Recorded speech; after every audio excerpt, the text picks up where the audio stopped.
So you've come here for the truth. Well, we've got the truth and nothing but the truth. Here are your hosts, Robert A. Bianchi and David J. Bruno.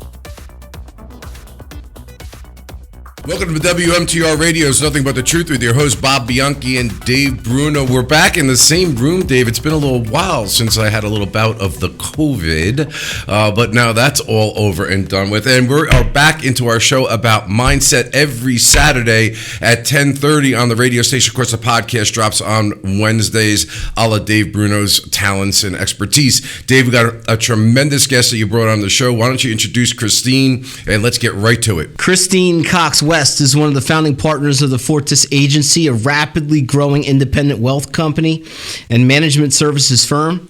Christine is a past New Jersey chapter president of Women in Insurance and Financial Services.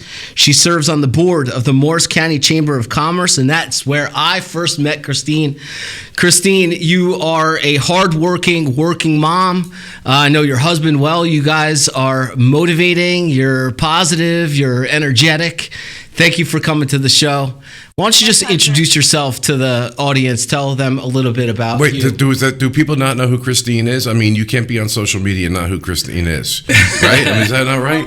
Especially in Morris County and New Jersey. So if you don't know Christine, check her out. Inspirational. I mean, she's got a son that is shredding on the board right now, right? What's your son's name and his handle? Jack West. He's at Jack West Shreds on Instagram. Apparently he needs a TikTok, but I'm too old to know how to do TikTok. So trying to find somebody to help with that. But yes, he's a phenomenal snowboarder at 6 years old. He got his first sponsorship at 5. So, one of the things in our lives is supporting our kids and helping them reach their goals too. And also having that positive mindset. So that's perfect. So, I mean, listen, you have so much. I want to get into what you do, because when Dave says your title, it confuses people as to specifically what it is you do. But you mentioned mindset, so I want to get into that too, because this is a show about mindset. Nothing But the Truth is about your truth. So tell us what you do, and tell us what maybe is your number one thing that you could talk to our audience about, your mindset as to what made you and your husband and your business so successful. Awesome. My husband and I met probably 11 or 12 years ago, back in 2011, and we had both come into the financial services industry, and we were just two really hardworking, and you keep working. And I know David talked a little bit about goals and goal setting, and I don't know that we were really goal focused back then, and we are very much so now, but we were two motivated people that never stopped working, always cared a lot about the people that we work with and our kids, and building a great life for them. And in 2017-18, we went independent and joined a registered investment advisory, Fortis Group Advisors, to better help our clients and serve them. And in 2019, along with two other partners, we built the Fortis Agency, which is a full planning financial services firm where you can, as a client or an advisor, come and really get the best advice from an independent, non-biased perspective, because we aren't tied to any one company. We're completely independent from the wealth management side and the financial services side. We have in-house a CPA, worksite benefits, employee benefits, you name it, we've built it within. And I think that's really important when people are going for advice about their finances. It's important where you're going as to what kind of information you're getting. And we wanted to create a place that's completely unbiased, but can also help our clients in a variety of different financial needs. Let's talk a little bit about networking, Christine, because look, I remember way back in the day when I first met you, I was an assistant prosecutor pre-2013, and we were at a networking event, and I've also been on a panel with you about networking in the Morris County Chamber. Talk about how important that is for you and your participation in the chamber and other networking groups. So in the beginning, I kind of just filled my schedule with networking. I didn't have a natural market per se. A lot of people have wealthy families or they're well connected. I really wasn't when I got into the business. So I needed to network and needed to learn those skills on my own. I actually was in a business fraternity in college. So I kind of got some exposure to that at a younger age. But I would fill my calendar with networking in the beginning, and almost too much. And so once I kind of figured out where I belonged in the world of networking, what places I found like I met great like-minded people and I could build my brand better. That's when I scaled it down to 2 or 3 really important organizations that I cared about and dedicated my networking time to those. And now as I'm teaching younger people how to build their practices, I tell them to do something similar but quicker to decide where they want to be, because you can't, spend all your time networking. That's you'll just be a professional networker. So I think that's important, is to find a couple places that you really enjoy and make sure you go to 1 or 2 networking events every single week. Sometimes I don't have as much time to do it anymore, but I still try to get out there and get back and introduce, meet new people, because I think that was a skill set that for a lot of people was lost over the last 2 years. And while I probably did a lot less of it, I'm fortunate for my early networking, because those relationships and connections helped us excel during a time when people weren't networking, weren't meeting with people. It's a lot harder to get into a business like ours during a time when people aren't networking, because those connections aren't built yet. Hey, look, you said it yourself. I mean, last year and a half, 2 years, nobody expected this. Nobody expected the quarantine. Nobody expected lack of social connection. Tell me a little bit about you, and if you were based a lot on in-person networking through the chamber and various different organizations, how did you pivot into the digital world when we had to deal with COVID? I was fortunate because for the last decade, I've been working with residents and physician residents. A lot of my own personal clients, about 90%, are doctors. So for them, we were using Zoom already because they end up going all over the country. I might meet them at a hospital in North Jersey when they're in their residency programs, but then they may go to Philly or Oklahoma or Colorado. So I can't just get on a flight to meet with them at any point in time anyway. So I was doing a lot over Zoom that way. Moving networking and everything like that to Zoom, it wasn't terrible for me, but I will say there was that connection and those special moments that happen at a networking event or a lunch or grabbing a drink, where it's an aha moment. You totally get how you can help this person, or you connect on a special level, like talking about snowboarding that might not happen over Zoom. So I think there was a part of that was lost. And for some of the networking that I've done, I've tried to make it a lot more connection based. So for example, Women in Business, that's a program within the Morris County Chamber of Commerce. I mean, I can't even count how many events we have per year. It is a real program. And so for our monthly committee meetings, before COVID, people would stand up and talk a little bit about their business for 10 minutes. There would be 2 10-minute spotlight segments in person at the chamber office. And I said, nobody wants to sit on Zoom and hear about someone's business, especially if it's, some of us do boring things. I do boring things, right? So instead, what I said was, I want to hear about who these women are as people. And you can weave in, what you do. And that's a big part of your life, how you help people in your own business. But tell me who you are. Tell me about your journey. Tell me what you've had to overcome. And I have had such great feedback from people that have been joining these Zoom meetings, where it is not dry. Sometimes there's not a dry eye in the house, because these women are so powerful and have overcome so many different things that have made them who they are. And that's why I give them my business, not because they're great at human resources or printing up signs. It's because they've done so many different things in their life that got them to this moment. And I know as a person who they are and that they care. And that's more important than anything. So that was one of the things that I implemented. And I think that really helped make Zoom not just tolerable, but really enjoyable. And a moment where someone walked away after that and was inspired on a Wednesday at 8:30 a.m. And then incorporating some, go ahead. I want to amplify on that, because I actually wrote my notes that I wrote down here is independent wealth management, past president of the New Jersey chapter of Women in Financial Services, Morris County Fortune 500 executives, New Jersey Business Award of 40 under 40. So but I was really interested to hear you say this, because is there a difference in knowing your client and who your client is in terms of the financial advice you give them, as opposed to maybe those big places that you go to and it's kind of a one size fits all? I think so. I think we have to understand what they want to accomplish, and that may be a moving target. So in our first meeting with our personal clients, we explain how we're different in our processes and everything like that, how we put a plan together. But then I want to hear about all their goals. I want to hear about their short-term, mid-term, long-term goals, the things that make them tick, the things that they might not share with somebody else. Because a lot of times those really personal things that they want to accomplish in their life will have some sort of financial attachment to it, whether it's making sure that there's liquidity, or maybe they want to retire early.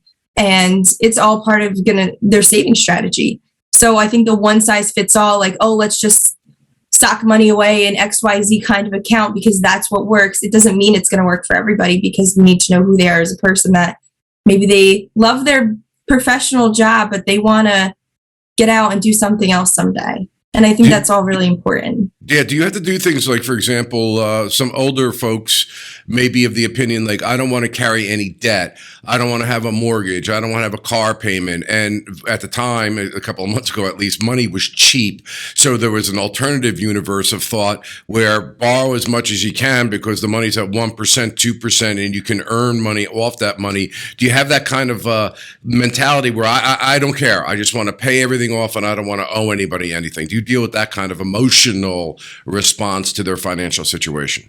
Absolutely. And what you said is a one size fits all kind of preachy that works for someone that is on a strict budget and probably will struggle to make more money in their future. Paying down their debt is important to them.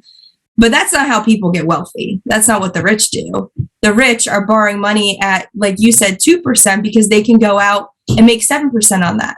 Or they can reinvest it in their business in themselves. And they know that, in their mind, it's almost a guaranteed rate of return because they believe in themselves. So sometimes some of our saving strategies is, I want tax diversification. I want economic diversification. I want market diversification when I have these saving strategies. So we call them like buckets of money. And so for some people, we say a bucket of your saving strategy is reinvesting in yourself if you own a business. Ooh, I like that. We're going through that ourselves at BLG, the scaling that's taking place. I mean, a process in the making coming off of COVID. And look, Christine, it was Bob and I from 2013 to 2021. And Danielle Esposito was the third attorney hired at the Bianchi Law Group January of last year. And now we're adding 6 and 7. We got some news coming very shortly to all of our audience out there. Yeah, but I want to talk to you a little bit about scaling because I think that's important too. But we're going to have to do that on the other side of the break. Dave, this is WMTR Radio's Nothing But the Truth, Saturdays at 10:30. Thanks for being with us. Please stay with us. We'll have more of Christine on the other end. At the Bianchi Law Group, our team of former prosecutors and certified criminal trial attorneys specialize in criminal defense and domestic violence cases. When you need a law firm with courage, compassion, and the commitment to fight for you, call the Bianchi Law Group today. Welcome back to WMTR Radio's Nothing But the Truth. Christine Cox West is with us right now. Christine, let's get a little bit into the business side of things, your business side, your personal business side. Talk to us about mindset. Talk to us about goal setting. Talk to us about scaling. So I mentioned before in the beginning, I probably wasn't the best for goal setting and goal reaching. To me, it was like I put my head down, I work really hard, and I'll get there. And although it worked, I think it worked a lot slower than it could have. So now I'm very goal focused and very goal oriented. And I think there's 2 different kinds of goals. There's like the SMART goals that I can write down and they're very measurable, attainable. One of my partners is excellent with the Excel spreadsheets. If anyone in our firm has a goal, we share that goal with each other. And then he'll break it out by, okay, this is what you should be at by March. This is what you should be at by June. And it's weird because the second I started doing that, I was reaching all my goals. And so I think by writing things down and making it a specific number and specific, how are you going to get there? You can back into those numbers. And I think especially when you're younger or starting in a new business, it's really important to have those goals and back into them. But then I have my other kinds of goals where I put them out to the universe, and it's very strange how they happen. For example, I remember sitting in the Women in Business room one day, the committee, and I looked around and I was like, this is amazing. Like someday I want to run this thing. Someday I want to chair it. And lo and behold, here I am, my third year chairing it. It was something I put out to the universe. Years ago, I was in my 20s and I said, before I'm 30 years old, I want to be New Jersey Biz 40 under 40. I didn't tell anyone that goal, but I said it out loud to myself, to the universe. And one of my mentors, Kathy Koloff from IT Radix, I was 29 and she nominated me and I won. I was one of the honorees. So it's so weird how some of these things happen. And obviously you can't put that down as I wrote it down and I came up with a plan. It just kind of happened. So I have these kinds of goals that what are they? Big, fat, ugly goals. I forget what they're called. I have those that I kind of put out to the universe. And then I have my goals. Okay, this is on a month-to-month basis. How am I going to reach them? How often do you set those goals? So from a business perspective, yearly. We do a mid-year planning and then a yearly planning. So I guess actually two times a year. See where I end up at the end of the year and see, what can I do next year to improve and get them again. But every year around summertime, we all get together and discuss where we are in our goals. And if we haven't reached them, what are we going to change to make them work by the end of the year? And if we've reached them already, or they seem like we're going to blow by them, let's change our goals to make them a little bit tougher so that we can push ourselves a little harder for the end of the year. Christine, I'm going to ask you to do me a favor because I know you have a lot of influence. And by the way, we could talk a little bit about your support of women in your industry. But I'm looking to start something, Dave, 80 under 80. Can we do that? I mean, it's all the young people get, but what about us? And I'm not 80 yet, but that's what gives me the competitive advantage. So what about scaling, Christine? I heard you say before that you were going to all these networking events and then you realized you had to pare it down and cut it down. Talk to our audience about the importance in your business because it's grown, tremendously. And it's predominantly, I believe, female. You could talk a little bit about that as well as to why you do that. But the importance of working on the business, not in the business. Absolutely. So we're at about 24 advisors right now. We have 4 female advisors. They are producers. They go out, they are building their own books of business. So while we're not predominantly female, that's actually a very high percentage of women in this kind of business. But I want to be a lot bigger than that in terms of our female population because women are such great advisors. They care, they're honest. They're motivated, they're nurturing. And listen, men can do that too, but there's some skill sets that we have that are very complementary to this business, but women are afraid that they can't take on a role like this because there's maybe no salary tied to it. So I think that's one thing in terms of females is going out of your comfort zone and doing something that will end up having more job security than you can ever imagine. In terms of scaling the business and working on the business, how do we get to 24 people? Well, I think it's a lot about the culture, what you're creating there, and the model. So the model we built is so in the advisor's favor as opposed to a lot of what else is out there that we don't even recruit. So there's no time spent recruiting in our business. Everyone that comes to our firm is passive. It's because they heard about us. It's because they come on and work with us as a broker and then they're like, why aren't I just with you guys? Our mission is to do good with good people, and we don't need to do business with people that we don't like because there's enough business out there. So I think creating a culture where you're rewarding people that are doing the right things for their clients, you're putting them in a system that incentivizes them to do the right things for their clients and is unbiased. So they're not, pushing something that may not be in their best interest. A lot of our advisors are fiduciaries. Which means they are required to act in their client's best interest. So I think when you create a model, if you build it, they will come. That's what we kept saying, and it's happening. And then you get to a point where you're like, okay, now how do we make sure that we're providing what we promise these people? And a lot of that's delegation. It's outsourcing. If there's something I shouldn't be doing, then I'm not going to do it. I'm going to find somebody else that can do it. I run my household the same exact way. So I'm a mom of 4. 8, 6, 5, and 7 months. And so I used to try to do everything because I was super mom and I was probably a little cheap. I'll clean my own house. I'll do this. I'll do that. I'll do the yard work. And it's just not possible. As a working mom, as a working parent, you need to outsource. And so I came to the realization, both in my business and in my house, that if I do something myself that I should be doing, I'm robbing time from my children. I'm robbing time from the people that matter. So if I can outsource it and get somebody else to do it for a fraction of the cost that it would take me to do it, then of course, that's what I'm going to do. And I think that works in so many different areas of our life. And that allows us to scale and be more productive because we don't necessarily just want to be doing the same things forever. We want to be able to grow something and watch other people flourish in those kinds of systems. Sure. I mean, Christine, look, it sounds like you have a lot going on at the house. You got Jack Shreds. You got the business booming with 24 advisors. I mean, look, I understand delegation, and that is critical, right, to that scaling. But do you have a specific process as to all the tasks in the world of Christine Cox and what is going to be sent out? What is going to be delegated? What are you going to work on? What's your process in really getting through that list?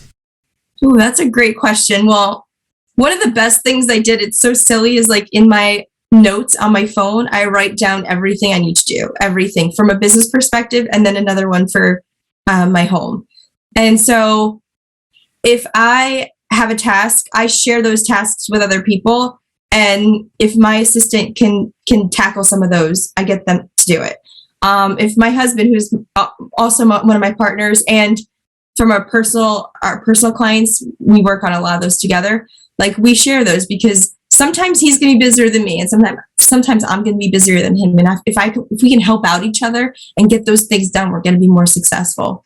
I have an au pair that lives with me in my home, and that was one of the best things we did. She's a part of our family, and it helps so much with our childcare, and it's enjoyable then. And I have somebody in my home that loves my children, and so that's amazing. So I think it's delegating, getting an assistant that understands your business and that wants to grow with you.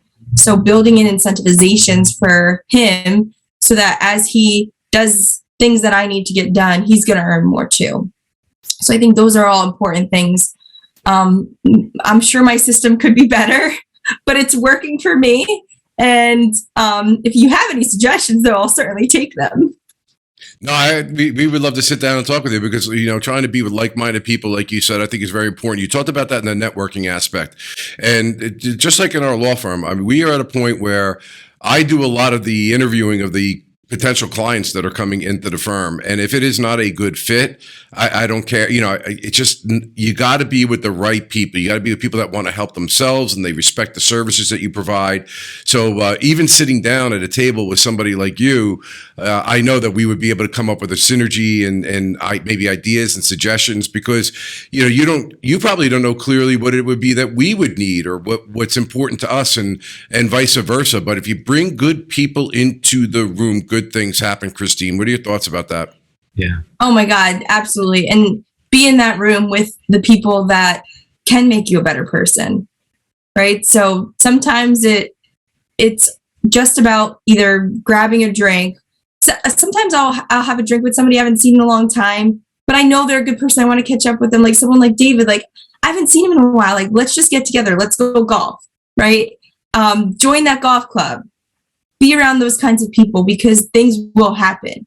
And even if they don't happen in the way you intend, what if I wasn't in this kind of role that I am, and I was in an area where I didn't have great job security, but if I ever lost my job for some reason, and I have a network of people that are business owners, executives, I don't have to worry because I know if there are people that I care about and that care about me, they'll either say, hey, like I would be happy to have you at my firm, or they'll find me a spot. And I've been able to do that for other people too, where it's like, listen, I don't know if you'd be great in my business. Let me see if you will. And if not, I'm going to help you find somewhere else to be because I know great people. And I think that's really important is who you surround yourself with. They say, the 5 people around you. I think that's really important. Always be working with good people and raising the people up as you as you grow. Dave, that reminds me about how we do our employment practices. The first set of interviews is all about who you are as a person, really. It's not even about your skill set. Do you have a positive mentality? Are you like-minded? Do you relish in taking on challenges? Who you are as a person, to me, is more important. We can teach skills, but we can't teach personality. Oh, for sure. We're growing. We're having fun. Just like you, Christine. I mean, and we welcome, the discussion. Let's keep it going. And just one final question. You said you weren't always setting those goals. They weren't always measurable and obtainable and in duration. Was there an aha moment for you that really propelled you into this mindset about scaling, delegation, and efficiency? Every time I've hired somebody in my life, I've made more money. So the old me would be like, well, that's going to cost me money. I would rather save that. And my husband's the complete opposite. He's well, why are you doing this stuff? This is silly. And every time I listened to him, every time I hired a nanny or put my kids in a different school or got an au pair, hired my assistant, hired somebody else, I made more money. And it's because I was doing the things that I have the skill set to be able to grow us quicker. So I think it's not necessarily a bad thing the way I was doing it before. It just wasn't as quick. So I think we slowed ourselves down maybe a little bit in the beginning by not having those goals. Christine, I think that that is such an important principle that so many people miss. I'd love to have you on for a lot longer. We have to have you back. But thank you so much. Christine Cox West, how can people find you real quick? Yeah, so my firm is the Fortis Agency. On Instagram, LinkedIn, and Facebook, we're at the Fortis Agency. And LinkedIn, I'm Christine Cox West. Spell it for us, please, Fortis. The Fortis Agency. All right, you got to have the in there. All right, Dave Bruno, appreciate it, Christine, so much. Again, we're going to meet, and afterwards we'll come back on for a second series because I'm sure our audience is definitely going to want to hear more from you. This is WMTR Radio, something but the truth, with your host, Bob Bianchi. Dave Bruno, every Saturday at 10:30. Dave, talk about the podcast. NothingButTheTruthPodcast.com. You could subscribe to the podcast. So we're on the radio on Saturdays, but we drop the podcast on the Wednesday after, as well as the video. So you could see Christine Cox West. You could also download the podcast on Spotify and iTunes. This is Nothing But the Truth with Bob Bianchi and Dave Bruno. Christine, thank you. It's been a pleasure, and I cannot wait to further discussion about scaling, setting goals, and being more efficient. Thank you. Thank you for having me. Thanks. The Bianchi Law Group, a team of former prosecutors and certified criminal trial attorneys. But here's the thing. He put himself in a box when he said... Relied on by CNN, Fox News, MSNBC, Law and Crime, and news leaders across the country for our criminal defense expertise. In a search warrant, you have to have probable cause that a crime's been committed and there's evidence in a particular place. When you need a law firm with courage, compassion, and the commitment to fight for you, call the Bianchi Law Group today.